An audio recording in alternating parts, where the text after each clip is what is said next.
We are here at the lovely Bouchard in Horsham with Councillor Colin Minto to talk about Hands Up for Help. Hi, really nice to be here. Thank you so much for being here, Colin. So, for people that might not know, what is Hands Up for Help? So Hands Up for Help was an initiative that was born out of a range of circumstances. So I'm a district councillor, as you said, and a number of people know. So I've really got the heartbeat and understanding of what's going on in Horsham, and I've lived in Horsham all my life. It's a place I absolutely love and adore, and it's a pleasure to serve it. So I understand and know things that are going on, and there were some incidences that were reported across Facebook about people feeling unsafe and being intimidated, and this was like years ago, and it just registered, and it didn't sit kindly with me. It doesn't sit kindly with anyone, but I just thought, that's something that shouldn't be in society. And then there was as part of that whole conversation, there was this call to, where can someone go when they feel uncomfortable, when they feel threatened, they feel vulnerable, they feel at risk, and a number of amazing local organisations said, well, you can come and talk to us. We will give you some support, safety and comfort. And I thought that was brilliant, and that just kind of just registered. But I didn't do anything about it at that point. It was only about a year afterwards where we started having some antisocial behaviour in Horsham. And what was actually happening was quite different to what was playing out on Facebook. And what was playing out on Facebook was the fact that we were essentially living in a war zone, when in fact, although the antisocial behaviour was bad and knives were involved, and it was a very scary situation for everyone involved, I would never want to belittle that. What was coming through was an amplification of the reality. Mm-hmm. So I started thinking about it again, and there was lots and lots of conversation, and I just thought, why again do people need to go somewhere to seek safety? Why can't you solve that whilst it's happening? And I just suddenly thought, if there was some kind of signal that whilst someone was feeling uncomfortable, someone was feeling threatened, at risk, fear for whatever situation they're in, if they were to do something that attracted attention of other people, then that would be a good thing, that would be a solution. And then also thought that I love to intervene. But I'm also very fearful of intervening, because I wouldn't necessarily walk up to a group of individuals that were maybe stealing a bike and challenge them, because that might be a personal risk to me. However, if I were to approach people with others, how do I gather those others? Not vigilante, I must stress, gather others. We could collectively approach and say, hey, what's going on here? You seem to be having difficulty with that hacksaw and bike lot. Is there anything we can do to help? And therefore they would probably, hopefully, dissipate. So that's where it came from. So I just thought, what is the thing that you could do to attract people? Yeah. And I thought back to schooling, and when you want to go to the toilet, you put your hand up, don't you? And that attracts attention. So that's where the premise of this was born from. Brilliant. And you mentioned kind of about there's obviously with social media, there's kind of a, it's a mountain out of a molehill sort of thing. Yeah. Any kind of examples, sort of like just to it doesn't have to be specific examples. But there's quite a few. Yeah. So again, when you've got a low bar of crime in an area, because Horsham is one of the safest areas in Sussex, if not the UK, statistically proven. So when there's a low bar with regards to activity of crime, when it happens, it's a really, really big thing. So I never ever want to belittle it and say that it's not happening and come on, let's take a different view on it. It happens, and it's awful, and it's catastrophic for those that are involved. Mm-hmm. And I know some people that have been mugged in town, and it's been awful on them and the community. But when you get contacted by a teacher personally on Facebook saying, I believe the air ambulance has landed in the Horsham Park because someone's been stabbed, and I'm standing in the council offices looking out over Horsham Park and not seeing any air ambulance and not hearing any sirens or any kind of incident or seeing any kind of incident, it's a really, really strange and concerning situation, because someone told that teacher that it had happened and she thought it might be true and therefore started asking questions about it. And you see that on Facebook a lot as well, saying someone's been attacked, someone's been stabbed, somebody XYZ has happened, when later on, when you actually get into the detail, it wasn't the situation at all. There might have been an incident, but it wasn't as bad as portrayed across the social media conversations that tend to gather, as you said, snowball mountain molehill, gather more, dare I say, weight as they continue. So it starts off with someone might have had their phone stolen, and then someone talks about knives being involved, and then someone talks about stabbing, and then someone talks about air ambulances. So yeah, it's a very, very strange phenomenon and situation, and something that I suppose we just have to accept and deal with. But what I tend to do is get the facts and then respond with the facts, and hopefully that placates people and calms people down. But that's really why Hands Up for Help exists. It's now got 1,000+ members, and when there are incidences, and there hasn't been any of late, which is a great thing, but when there are incidences, that's a vehicle for me to put the evidence and fact out and keep people up to date, so that it kind of hopefully negates some of that explosion of Facebook activity that unfortunately isn't necessarily factual. But I understand people's concerns, and everyone's right to be concerned, but it doesn't help the situation when the truth isn't being portrayed and people are starting to believe what they read. Definitely. I think I was like with AI and things like that. I don't know if that kind of sort of has come into it as well. Have you experienced anything related to that in Horsham, or not in Hands Up for Help, and not in Horsham, but as part of what I do from a commercial perspective, I'm fascinated with AI. It scares the life out of me, to be perfectly honest. The things I see on video that I see, and my kids say to me, "Oh, have you seen this?" as if it's real, and then you realise that it's so not real. It looks it, but it can't be.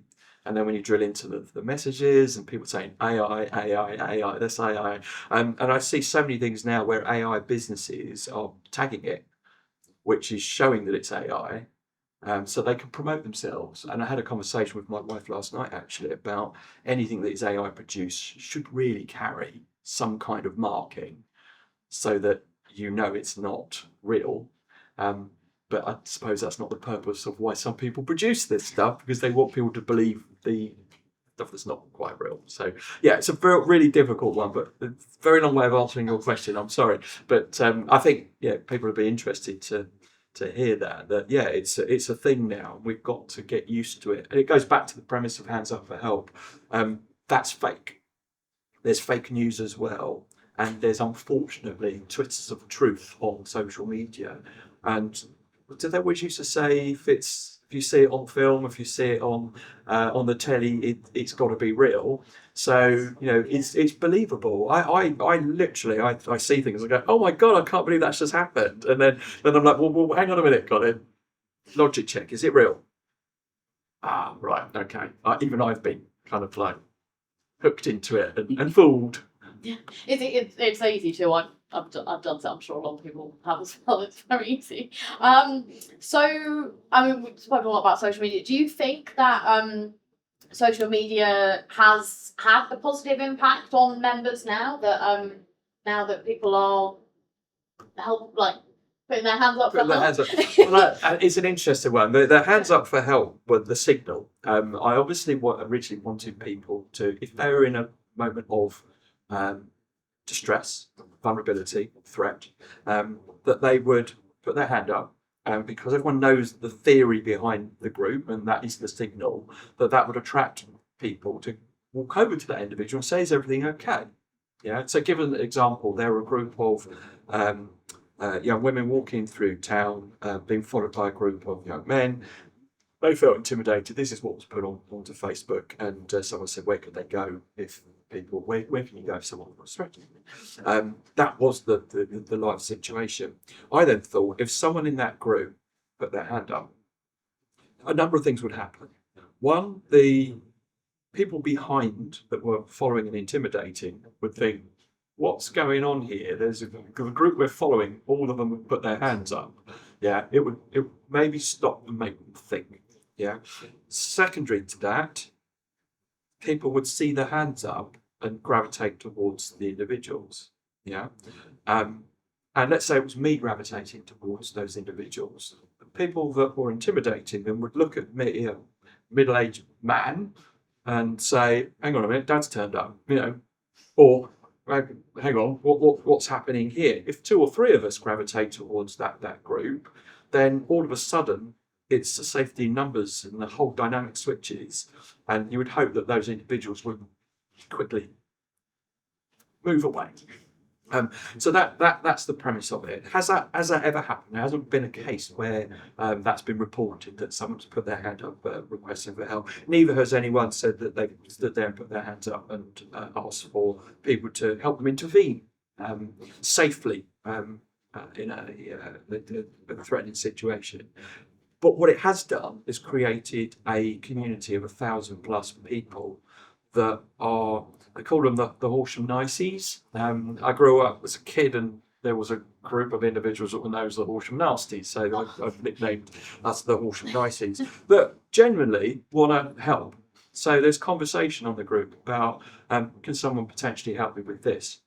There's conversation on the group saying, "Oh, thank you for clearing up that. I was a bit concerned about this situation, but now I know the truth, it's okay."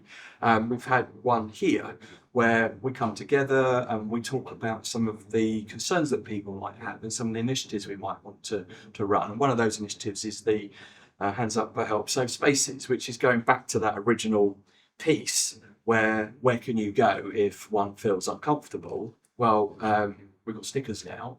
As well as our badges, so I will show that to the camera, as well as our Hands Up for Help badges that show that we're part of this community. There are stickers on windows there of local premises, so people know, because they know from the group, they know from the promotion that we're putting out there, that if they feel vulnerable, threatened, unsafe for whatever reason, they can pop in. And the individuals that are working there understand how to support that individual by giving them comfort, giving them support, maybe a cup of tea, just to sit down and then say, "How can I help?" And if necessary, escalate that to law enforcement.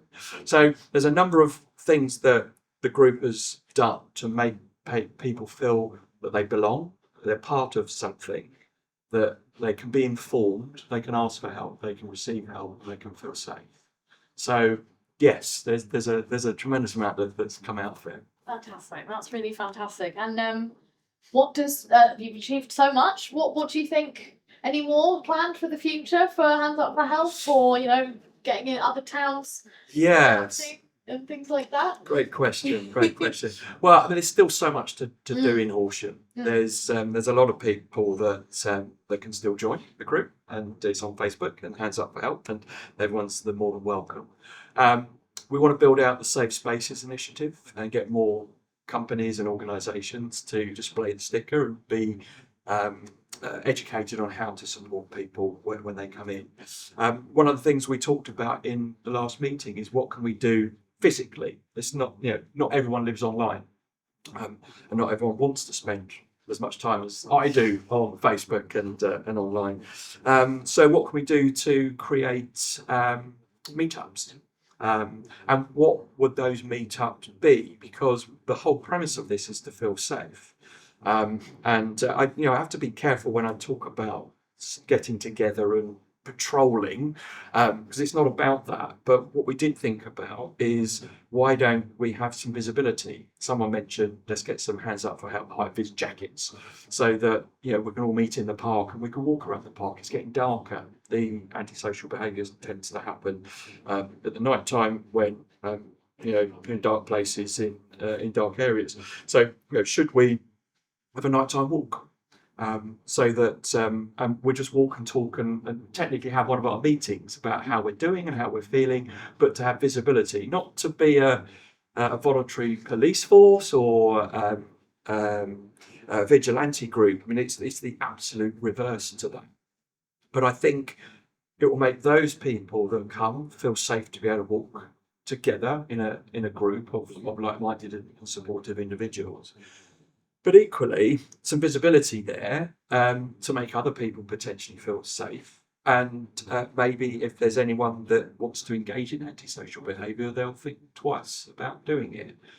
But these are all things that we're not just going to do. There are a number of amazing initiatives, starting with police force and loads of community safety groups that already exist. So we're not going to do anything without engaging with all those other groups, because it might not be necessary. But those things that we're kind of thinking about is what can we do, what presence can we have, what visibility can we amplify, and can we get the message out further, are only going to hopefully bring more Horsham Nightings together to be able to support, be supported, and play its part, I think, in helping Horsham to stay safe, because that's the key thing. It's one of the safest places in Sussex and the UK. But as I said, when something does happen, it sends massive shockwaves and ripples through, because people aren't used to bad things happening. So when bad things happen, it's, dare I say it seems to have more of a gravity than it does in a high crime area, which people unfortunately are getting used to events and situations happening. So yeah, it's about amplifying what we're doing, thinking of ways that we can help people feel safe and be safe, be comforted and belong. Fantastic. And just finally, if someone did want to join Hands for Help and be part of the community, what would they do? So on Facebook, if you just on Facebook, if you just search for Hands Up for Help, will come up and you'll see a nice imagery and branding like this, and just join. I'm the moderator, the only moderator, and that's not because I don't trust anyone. It's just I came up with the concept, and I want to make sure that the rules and regulations of the group are followed. So whenever I see anything that isn't quite in keeping, I will take it off. And some people do report things that aren't quite within the realms of what the group was set up for, which is fine, and you don't get banned from the group or anything like that. Everyone that's joined the group is a lovely person, but sometimes things go up there that aren't necessarily right for the platform. So no, come and join by getting involved in the conversation on Facebook. When you go to one of the Hands Up for Help safe spaces, and there are a number of them around Horsham, you'll find out about those on the group. You can pop in, and they will then be able to give you your badge, so you can wear that with pride in and around Horsham as well. But it's predominantly a Facebook group. We have been talking about what other groups could we create it on, to appeal to different audiences. Bite-sized pieces though. We've got 1,000 people, and it's growing, and there's a lot of activity that's happening there. But there might potentially be more. With regards to expanding it, because it's on Facebook, I'm certain that a number of people aren't necessarily from Horsham now, but have been and are really interested in keeping it in touch. So there's no issue there. But again, it has crossed our minds that maybe this becomes a national, if not continental, if not global initiative. Again, bite-sized pieces, or different communities set their own one up for their own location, as long as they follow the ethos of what it was for, to give people safety, comfort, and opportunity to ask for help and to give help. Agile, don't mind where it goes, as long as it's delivering that and it's not necessarily certainly not abused for any other reason. Definitely. That's fantastic. Thank you so much. That's my absolute pleasure. Lovely to meet you. You too.